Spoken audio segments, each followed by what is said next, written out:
I understand from listening to people across the Commonwealth how the most painful aspects of our past continue to resonate. It is vital, therefore, that we understand our history to guide us to make the right choices in the future. The head of Commonwealth and British King Charles III has touched on the contentious issue of slavery. It's one of the burning matters that the leaders are tackling here. The demand for Britain to pay reparations for transatlantic slavery is a long-standing and thorny issue.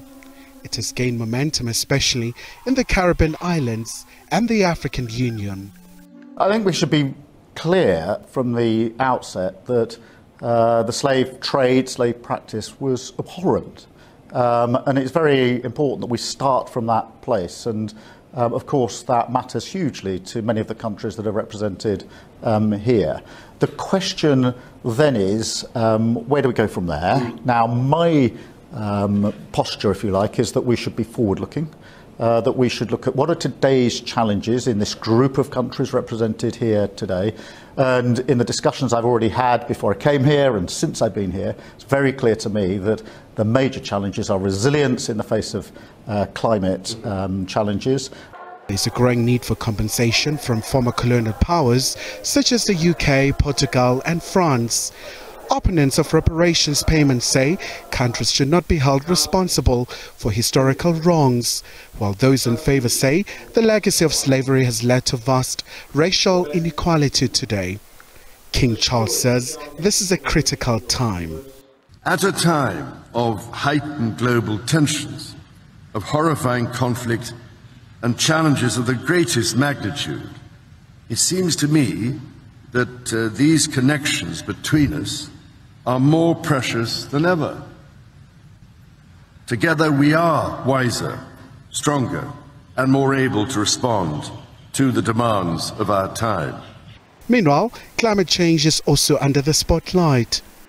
I hope that when we go to COP29, there'll be no more promises, no more pledges, but there'll be real commitment, real money, and we'll deliver. And I know that our Commonwealth Climate Finance Access Hub has been a real vehicle that we can now use to deliver that real money. With just about $8.2 million, we've already delivered more than $360 million, and we've got another $500 million in the pipeline.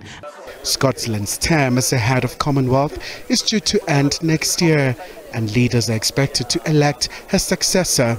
Lesotho's candidate, Joshua Sedipa, has thrown his hat to the ring. The Secretary General of the Commonwealth is a very important role. The Commonwealth itself is a very important organization to countries like Lesotho. In fact, to this region, if you go back in history, it was the Commonwealth that was at the forefront of fighting and bringing an end to the unilateral declaration of independence by Ian Smith in Rhodesia. That led to the multi-party elections that ushered in a new government led by President Mugabe. It was also the Commonwealth that was at the forefront in in pushing and making a case for multi-party elections in South Africa.